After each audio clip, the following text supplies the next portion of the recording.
김용일의 시사본부 전설의 코너입니다. 여론오락관 몇 대 몇.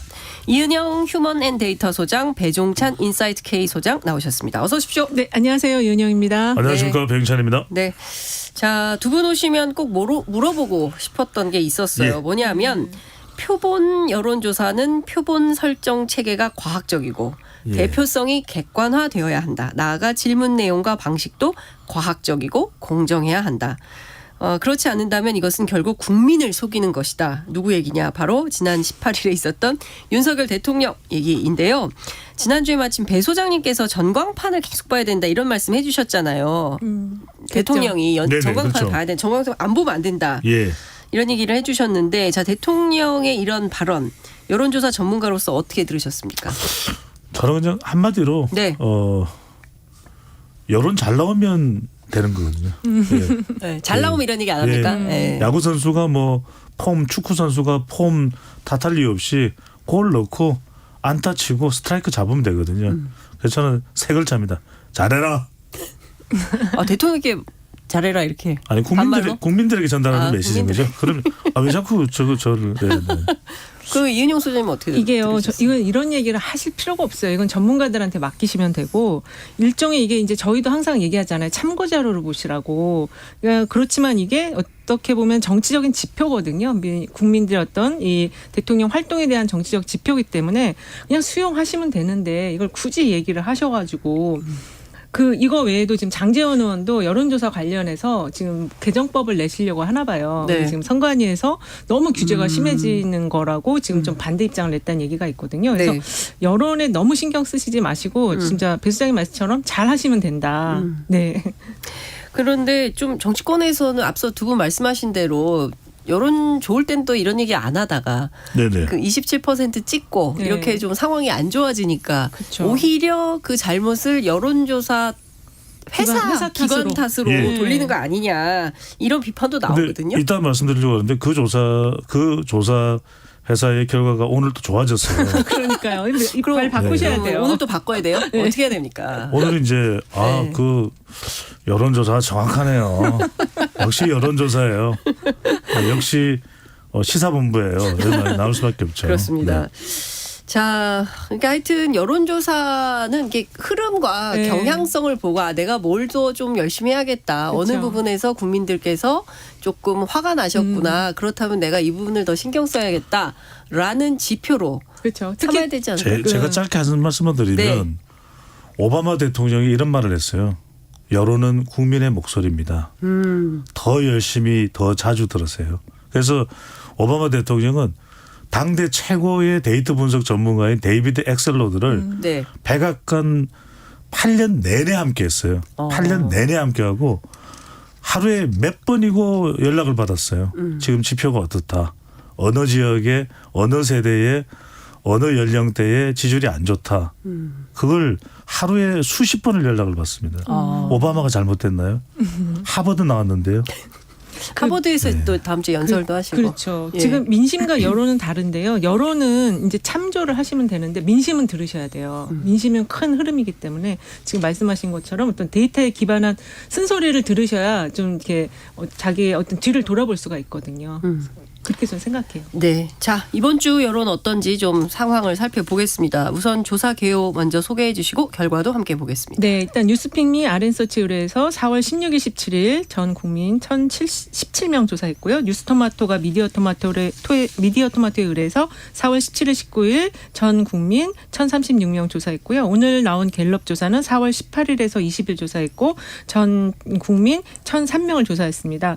오늘 나온 갤럽 조사가 이제 지난번에 대비해서 이제 반등을 해서 31%가 됐고요. 네. 4%포인트 상승을 했어요. 예, 많이 올랐네요. 예, 많이 올랐고 부정평가도 5%포인트 하락을 한 60%인데 다른 조사까지 같이 보면은 2개의 조사 회사 자료는 이제 상승한 걸로 나왔고 1개 회사 것만 하락한 걸로 나와서 어쨌든 상승은 했는데 조금의 반등의 모멘텀은 있었는데 그 수준이 31에서 34% 사이다.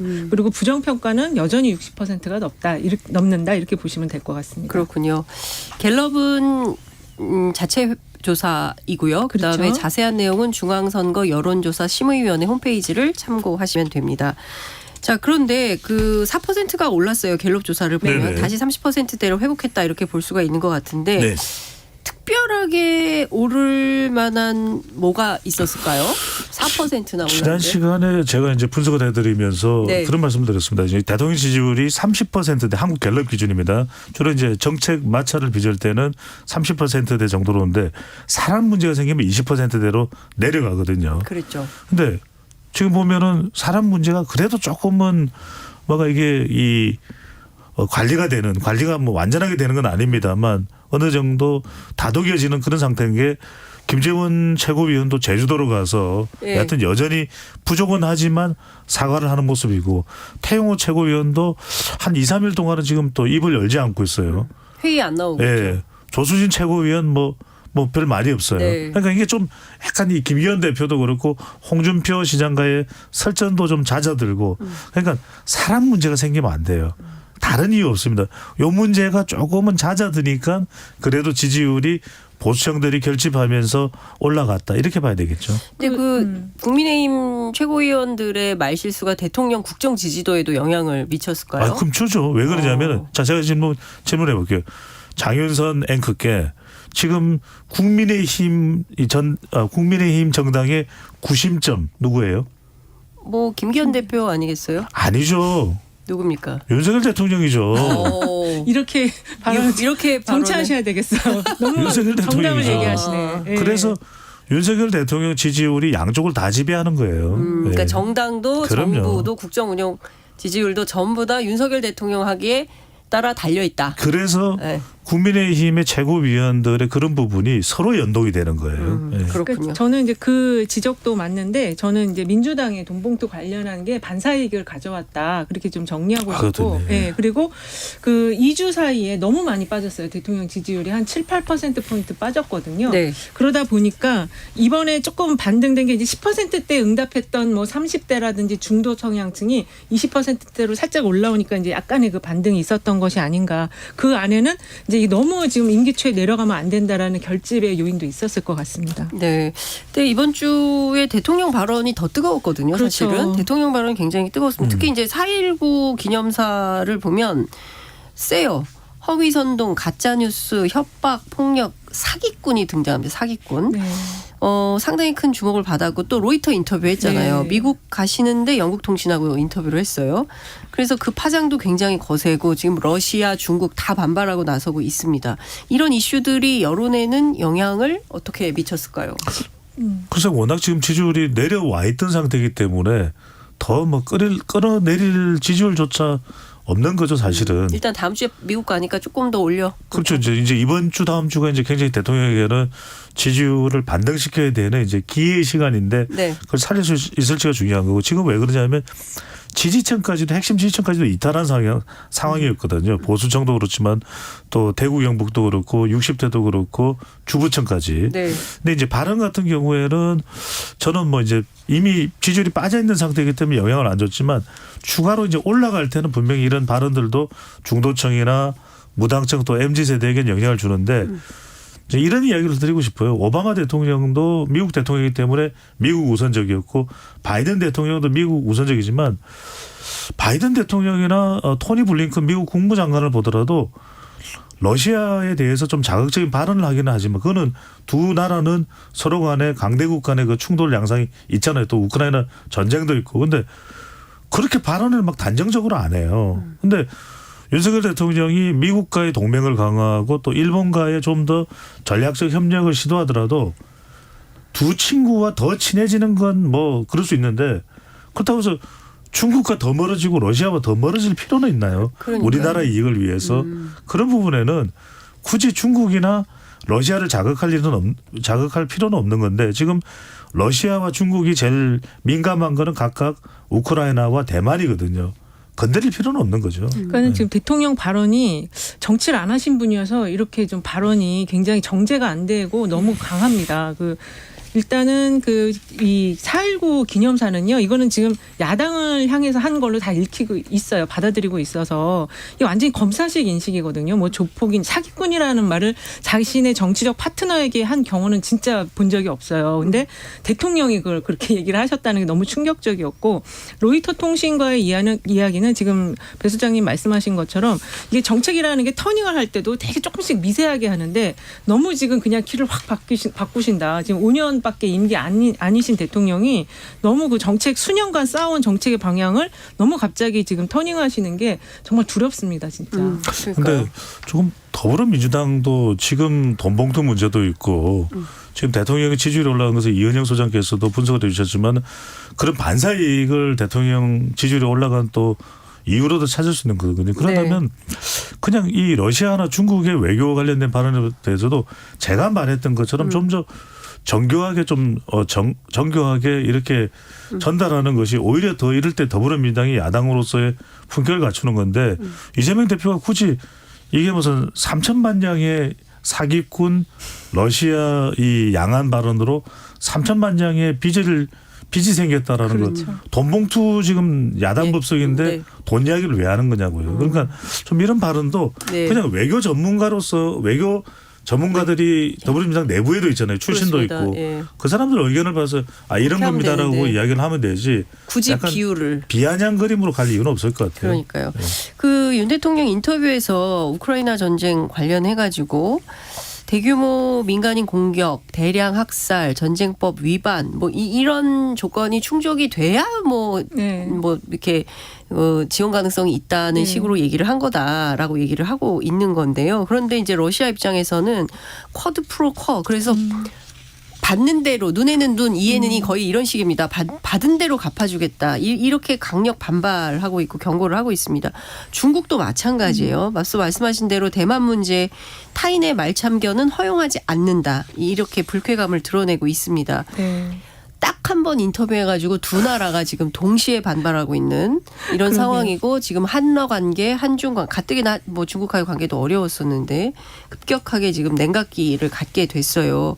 이 부분도 여론 시장에 어떻게 영향을 미칠까요? 이거는 지금 제가 볼 때는 오피니언 리더들한테는 굉장히 크게 영향을 미칠 걸로 봐요. 그리고 사실 여론이라는 게 이제 네. 오피니언 리더층이 여론을 형성하면서 끌고 가는 그 집단이기 때문에 이 전문가 집단에게 굉장히 안 좋은 영향을 준 메시지들이었다라고 판단을 하고요. 그리고 이 외교 문제에 대해서는 대통령은 사실 말을 안 해야 돼요. 그리고 말을 하더라도 그러니까는 이제 공무원 쪽에서 조율된 그런 딱 조율된 메시지만 하셔야 되고 사실 러시아의 쿼드 프로 쿼 이거는 외교의 기본 원칙이라고 저는 생각하거든요. 우리나라도 마찬가지로 이런 태도로 해야 되는 건데 대통령이 그런 부분을 너무 그냥 무시하고 간과했다. 그리고 그 녹취록에 보면은 김성환 전 실장께서 이런 것들을 이야기를 자칫 잘못하게 했을 때 이제 정상회담과 이거를 서로 교환한 걸로 인식되어질 수 있기 때문에 굉장히 좀 조심해야 된다라는 발언이 나오더라고요. 근데 지금 대통령께서는 그러한 참모들의 조언은 다 무시하시고 계시다. 이거는 저는 굉장히 앞으로 여론에 안 좋은 영향을 줄 거로 그러니까 봅니다. 우리가 역사적 사례를 보면은 YS 김영삼 전 대통령이 일본에 대해서 버르장머리 이야기했던 거 기억나실 겁니다. 네. 그래서 이게 95년인가 96년인가 일본이 이제 이 총무성 장관이 간방성 장관인가가 뭐 한국에 대해서 상당히 뭐 독도 어쩌고 저쩌고 해서 안 좋은 이 반발을 불러오게끔 약간 야기한 측면이 있어요. 그런데 하필이면 이 김영삼 전 대통령이 중국과 일본 사이 관계가 상당히 안 좋았을 때 그때 장점인 중국 주석과의 회담을 하면서 이 버르장머리 이야기를 했거든요. 일본의 버르장머리. 그러니까 일본은 격앙이 됐어요. 일본대로. 그러면서 나중에 IMF 외환 위기가 있을 때 일본은 절대 우리 한국에 돈 지원 안 해준다. 그게 또 외국인 투자자들한테 결정적인 영향을 미쳤거든요. 그러니까 아무 이익을 볼 수 없는 이야기를 감정적으로 뱉을 일은 아닌 것이다. 그러니까요. 물론 이제 윤석열 대통령이 뭐 감정적으로 뱉었다는 이야기는 전혀 아닙니다. 하지만 이렇게 이제 미국에 방문하기 전에 좀 더 미국에 대해서 우호적으로 들릴 수 있는 발언을 한 것이 아니냐 이렇게 해석이 되는데 미국하고 친해지는 거 일본하고도 좀 더 협력적으로 가는 거 거듭 말씀드립니다만 그거 반대하는 국민들 없을 거예요. 근데 그렇다고 해서 중국과 러시아가 굳이 더 적이 될 나쁜 필요는 사이로 없죠. 더 멀어질 이유는 없다는 거. 우리는 또 여전히 러시아도 중요하고 중국도 중요하거든요. 반중 검서, 반중 정서와는 다르게 그 부분을 지도자는 알고 있어야 되는 거죠. 그러니까 근데 그 포인트를 여의도 정치권 관계자들이 얘기를 하던데 윤석열 대통령의 이번 인터뷰는 방미를 앞두고 한 인터뷰고 발언에 상당히 그 계획된 내용들이 있을 것이다. 그러면 지금 이 순간 이 얘기를 왜 했겠냐. 여론이 굉장히 나쁘니까 이른바 이제 국내에 있는 반중 정서를 좀 자극해서 그 여론을 좀 끌어올리려고 했던 거 아니냐. 그러면 정말 나쁜 거죠. 나쁜 건가요? 뭐 그렇군요. 하여튼 그런 얘기도 나옵니다. 그래서 네. 지금 보면 전반적으로 그 긍부정 평가 요인 가운데 부정 평가가 외교가 제일 높아요. 32%로 제일 높은 상황이고 물론 긍정 평가에서도 외교 분야가 12%를 높죠. 차지하고 있긴 한데 그래도 외교 분야에서 32%를 찍은 건 전 처음 보는 것 같습니다. 그렇습니다. 굉장히 지금 외교 분야에 대해서 걱정을 많이 하시는 거예요. 특히 이렇게 지금 뭐 러시아나 중국과 관계 이렇게 갑자기 급냉한 경우가 없었고 전 정부에서는 다 비교적 좋게 관계를 네. 가져가려고 했거든요. 그리고 러시아 같은 경우는 지금 우리나라 엘모 전자가 완전히 엄청난 사랑을 받고 있는데 16만에 또 우리 교포들도 살고 계신데 네. 지금 이거는 어디다 두고 어디다 중심을 두시고 이런 발언을 하시는지. 그러니까요. 러시아가 우리랑 그 10대 경제 교육 맞아요. 국가예요. 그 뭐 LG, 삼성 뭐 다가 있고요. 그렇죠. 주요 기업들 다가 있고 맞아요. 그리고 저 용기면 있잖아요. 네네네. 용기면에 대한 국민라면 네. 그럼요. 1년에 6억 2천 개를 먹는다는 거예요. 러시아 그뿐만이 아니라 그 이제 파이도 있잖아요. 초코파이. 초코파이. 그렇죠. 초코파이 이것도 뭐 마찬가지고 특정 뭐 상품명을 이야기하는 그렇습니다만 두 가지인데 그것보다도 더 중요한 건 우리가 에너지 자원을 상당히 맞습니다. 러시아로부터 천연가스. 경질유라든지 우리가 예. 이야기하는 이제 디젤유죠. 이거는 러시아산에 우리가 상당히 많은 수입량이 있는 거고 또 하나 중요한 건 안보적 지렛대가 되는 그렇습니다. 거잖아요. 그러니까 네. 북한과의 관계를 이야기할 때 러시아와 중국을 무시할 수는 없는 그렇습니다. 것이거든요. 그러니까 아니 유엔 안보리에서 우리가 항상 그 북한 제재할 때 중국하고 러시아를 그렇죠. 설득해가지고 그렇죠. 북한 맞습니다. 제재안을 통과시켰어요. 근데 저희의 이런 지난 정부의 어떤 그 진보든 보수든 상관이 맞아요. 없습니다. 우리의 국익의 관점에서 어쨌든 한반도 안정과 평화가 중요하기 때문에 그런 차원에서 했던 건데 아이고 이걸 어떻게 정치를 안 해보셔서 저는 이런 일들이 발생한다고 생각을 해요. 네. 저는 그것보다 더 중요한 것은 네. 조금 이제 밸런스를 잡을 필요가 있는 것 같아요. 이제 이 대통령실 내부에서 분명히 이제는 한미일 쪽으로 기울어질 수밖에 없다. 북중러가 뭉치니까 우리 국가적 이익을 더 챙기기 위해서는 그래서 저는 김성한 전 안보실장의 사퇴 배경에는 또 김일범 전 의전비서관이나 또는 이문희 전 외교비서관이 그냥 간단하게 일하는 사람들이 아니거든요. 근데 그 사람들이 왜 줄줄이 퇴진을 했겠냐.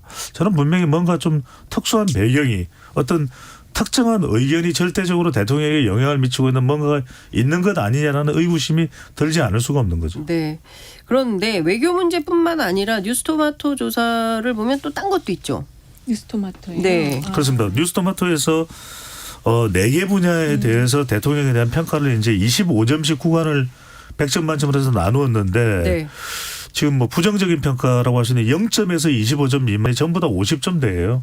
거기다가 25점에서 50점까지 포함하면 거의 뭐 60% 70%가 나올 정도고. 인사. 예. 제일 지금 대통령의 네 분야 평가가 이제 인사, 경제, 민생, 외교, 안보, 협치 통합인데 협치 통합이 75점 이상 100점 이하면 그래도 좀 점수를 줄 만한 그런 구간이잖아요. 네. 18.2%밖에 안 돼요. 여기서 왜 주목을 하냐면 18.2라는 거는 이 조사에 응답한 보수층의 비율의 대략 한 절반 정도 비율밖에 그렇죠. 안 되거든요. 네. 그러니까 보수층에서도 그러니까 제가 항상 대통령실에서 그런 적은 없지만 저한테 만약에 조언을 해온다면 저는 그 이야기를 하고 싶어요. 뭔가 대통령의 지지율이 낮을 때는 그래도 지지층들이 보수층들이 좀 대통령에 대해서 긍정적으로 좀 평가하고 뭐 좀 더 나가면 자랑할 만한 거리를 만들어줘야 되거든요. 근데 그 거리가 없는 거예요. 그러니까 4개 분야에서 지금 25점 이하면 지금 낙제 점수거든요. 그거를 절반 50% 이상이 다 그 낙제점을 줬다는 거거든요. 그러니까 대통령 이번에 꼭 가셔가지고 정말 좀 잘하고 오셨으면 좋겠어요. 뭔가 성과를 정말로. 반드시 네. 내야 된다. 네. 이번이 정말 중요한 것이 왜 그러냐면은 5월달에 또 외교 무대가 한 번 더 있을 그렇습니다. 가능성이 높거든요. 5월달에 히로시마. 그렇죠. 네, 이게 이제 G7. 기시다 후미오 총리의 네. 지역구가 이제 히로시마인데 여기가 원폭 투하된 장소이기도 하고 G7 이제 정상회의가 열리는데 이때 윤석열 대통령이 또 한 번 그 기회를 가지긴 할 텐데 이번에 미국이 중요한 게 경제가 달려 있잖아요. 2차 전지나 또 원전까지도 뭐 여러 가지 이야기가 될 텐데 지금 MIT 하버드 대학까지 다 방문을 하거든요. 근데 이번에 122명을 데리고 경제사들 따라 같이 가는데 이번에 성과를 못 얻어오면 5월 외교 무대에서도 무색해지는 겁니다. 그러니까 이번에는 어떻게든 성과를 올려서 지지율을 한 3에서 5%를 끌어올려야 돼요. 그러니까 투자를 받아오는 경제사절단이 가야 되는 거지 투자를 하러 가는 경제사절단이 가면 안 되는 거예요. 그렇군요. 네. 배 소장님 지난주에 이제 그 대구 경북 60대 이상 얘기하셨어요. 네, 대륙주 이게 강조를 많이 하시는데 이번에도 보니까 TK 조금 오르긴 했습니다만 전 연령대에서 70대만 긍정 평가가 우선하는 것 같습니다. 그렇죠. 그러니까 지금 보니까 TK가 이제 지난 조사와의 가장 큰 차이는 TK 지역이 지난번에는 대통령 부정평가가 높았는데 이번에는 긍정평가가 높았다. 47대 42가 나왔다. 요렇게 볼 수 있고 그다음에 이제 70대 이상층에서 6%포인트 상승을 했어요. 그래서 전통적인 대통령의 지지층이 좀 결집을 하는 흐름은 있다. 그리고 이제 그 상승을 조금 한 이유는 중도층과 30대가 지난 조사 때는 10%대였는데 이번에 이제 20% 초반 중반으로 이렇게 나왔거든요. 그래서 요 세대가 살짝 움직였다 이렇게 좀 볼 수 있지만 전체적으로는 지금 31%면 이게 좋은 점수가 아닙니다. 예, 그렇게 보셔야 될 것 같아요. 그렇군요. 근데 어찌됐든 지금 그 집토끼라고 할 수 있는 대구 경북 그리고 60대 이상에서도 굉장히 좋은 평가를 받고 있다라고 보기는 어렵고 그렇죠. 특히 이제 수도권의 민심은 여전히 나쁘고 젊은 층의 민심도 여전히 나쁘기 때문에 이 중도 확장력이 있는 뭔가 새로운 소구력 그럼요. 뭔가가 나와야 되는데 앞서 말씀하신 대로 미국에서 올 수 있을까요? 뭔가 큰 선물 보따리 저는 뭐 대통령 현실성- 가지고 귀국할 수 있을까요? 네, 현실성과 당위성을 본다면은 네. 뭐 당위성은 반드시 올려야 되죠. 이 기회를 놓치게 되면 윤석열 대통령은 5월, 6월 이 진행되는 시간에서도 더 힘들어질 수밖에 없는 것이고 또 기회가 될 수밖에 없는 것이 미국에 대해서는 우리 국민들이 상당히 긍정적인 시각을 가지고 있습니다. 지금 뭐 도감청 이야기 또 러시아, 중국 다른 나라와의 충돌에 따른 후속으로 이제 그 여파가 국빈 방문에도 미치지 않겠냐 그러는데 굉장히 일정이 빡빡해요. 많은 일정들이 있습니다.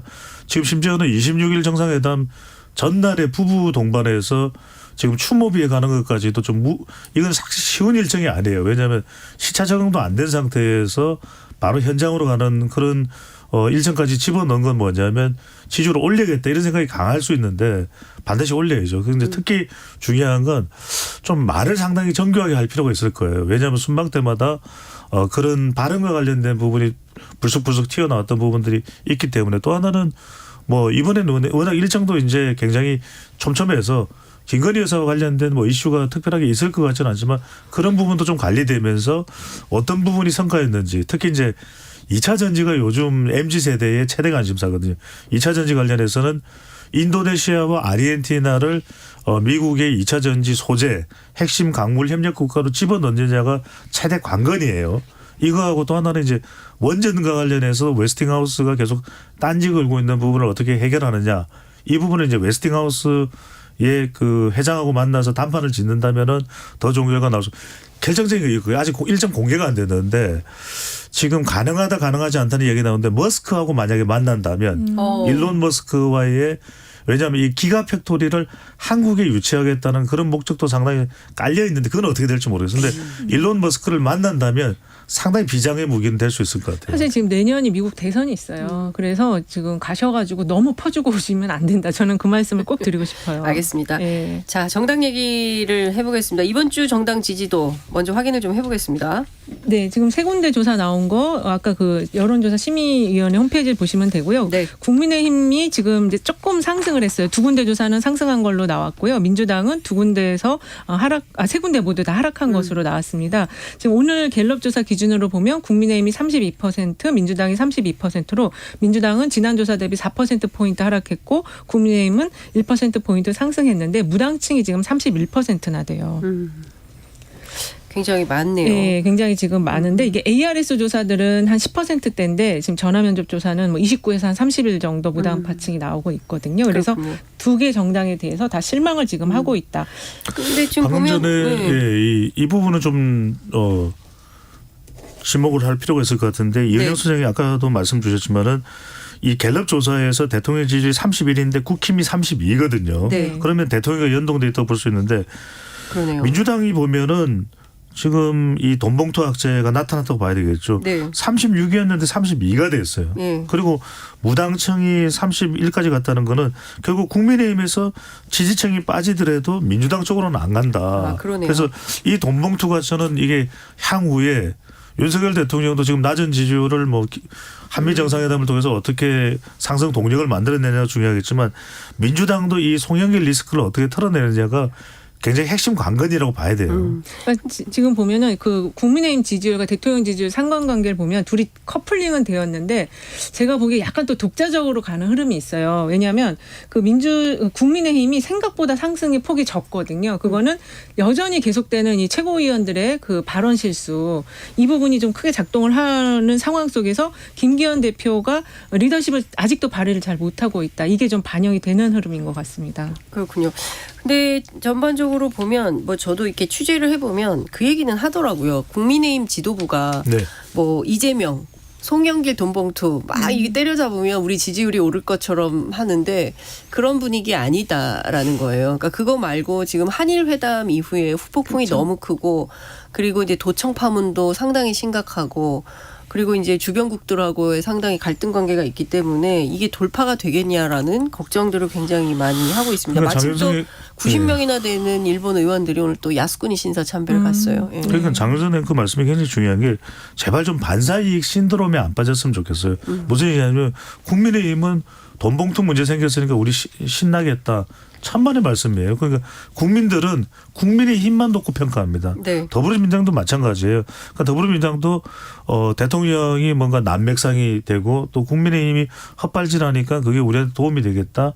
이게 우리나라 정치에 굉장히 좀 답답한 상황인데 서로 잘하기 경쟁을 해야 되는데 그것만으로는 안 된다는 거고 네. 또 하나 말씀드릴 게 뭐냐면 무당청이 갤럽 조사에서 31이니까 이제 뭐라고 이야기 나오냐면 그래 제3세력 신당 창당하자 이것도 반사이익 신도롬이에요. 그러니까 마땅한 정당이 없으니까 유권자들 응답자들이 무당청을 한 거지 제3세력 나오면 신난다 신당 나오면 환호한다 절대 아니에요. 아니 금태섭 전 민주당 의원이 깃발 들지 않았습니까? 수도권 30석. 근데 거기 이제 효과 없어요? 저는 크게 있을 것 같지 않고 물론 이제 대선 주자가 있어야 돼요. 크게 없다고 보는 이유는 대선 주자가 아직 부각이 안 된 상태에서 지형만 보고 지금 신당 창당하면 확장이 될 것이다. 이거는 좀 잘못된 판단인 것 같고 그 판단 안에는 민주당이 지금 돈봉투 때문에 많이 이제 지지율이 떨어져 나갈 거라는 생각이 있는 것 왜 같은데. 그런 거예요? 근데 제가 볼 때는 생각보다 많이 빠지지 않을 것 같아요. 왜냐하면 이 외교 이슈가 지금 아까 말씀하신 것처럼 더 큰 상황이고 그다음에 핵심 관계자가 이미 중형을 선고받은 상황이고 그다음에 이 상황에 대해서 민주당이 지금 자정 노력을 지금 하고 있기 때문에 이 이슈가 그렇게 길게 가지는 않을 것으로 저는 보고 있고 그래서 이 무당파층이 이게 사이즈가 크게 있어도 이 제3지대 당이 창당됐을 때 글로 이동할 것으로는 저는 잘 안 보고 있습니다. 근데 지금 이정근 전 사무부총장의 파일이 3만 개고 네. 그다음에 강래구 이제 수정공사 감사가 뭐 구속 기로에 있고 네. 그리고 이정근 노트가 나왔어요. 네. 그리고 거기에 노트에 보면 뭐 계파별로 다 안분이 네. 돼 있습니다. 친문 뭐 친명 지라시에 돌고 있죠. 네. 예, 기사도 나오고 막 그러고 있어요. 거기다가 이제 검찰이 벌써 현역 의원 10여 명. 그럼 이제 명단 하나둘씩 나오기 시작합니다. JTBC에서도 네. 또 보도가 되겠죠. 네. 그런데 지지율이 이 분위기 이어질까요? 저는 조금 약간 하락은 하더라도 이어질 수 예. 있다고 보는 게 이제 총선이 있기 때문에 교체를 하면 된다 이 생각이 있을 거고. 아, 선수 교체. 그렇습니다. 선수 교체 바꿔내면 된다. 그리고 국민의힘 전대가 얼마 전에 있었어요. 거기 전대는 더 큰 동원, 조직 동원이 있었던 그걸 기억을 하고 비교를 해보면 아유 이거는 빨리 덮고 새로운 인물로 다 바꾸자 이런 흐름으로 가는 것 같아요. 그건 정말 동의하십니까? 굉장히 방어적인 설명이 될 수 있을 것 같고요. 저는 이건 치명타예요. 국민의힘에 대해서도 못마땅히 하는데 더불어민주당에서도 더 이제 혹평할 거리가 생긴 거죠. 그래서 저는 정말 이걸 획기적으로 파격적으로 털어내지 않으면 이건 만회하기가 쉽지 않다. 내년 총선은 어느 한쪽이 죽고 어느 한쪽이 사는 선거예요. 저는 이런 선거를 본 적이 없어요. 이런 죽고 사는- 선거의 성격을 내년 선거는요. 네. 정말 대한민국 정치권의 해오리 바람 이상을 불어일으키게 총선 전에 신당 안 생겨요. 총선 후에 신당이 생겨요. 왜? 다 너덜너덜해져서 그거의 결정판이 내년 총선이거든요. 총선 이후에는 어쩔 수 없이 신당이나 분당이든 제3세력이 만들어질 수밖에 없어요. 합종연행을 할 수밖에 그렇죠. 없을 거다. 근데 금세서법은 뭐 김종인 박사 나오는데 네. 지금은 신당이 성공하려면 적어도 BTS, 블랙핑크, 아이들, 스트레이키즈 이 인기를 다 팔 수 있는 세력이 나오면 네. 그렇게 따문해. 네. 그렇게 따문해. 저는 신당 안 된다고 봐요. 김종민 박사를 성대모사했습니다. 아니, 이렇게 매주 한 건씩 성대모사로 이렇게 한 번씩 웃고 가게 한 번씩 해주시네요. 웃고 가게 해주셔서 너무 감사해요. 좀 더 듣고 싶은데 시간이 다 돼가지고 마무리해야 될 것 같습니다. 두 분 말씀 잘 들었습니다. 네, 고맙습니다. 감사합니다. 감사합니다. 지금까지 아이고 죄송합니다. 여론 오락관 몇 대 몇 이은영 소장, 배종찬 연구소장과 함께했습니다. 고맙습니다. Splish splash, I was taking a bath.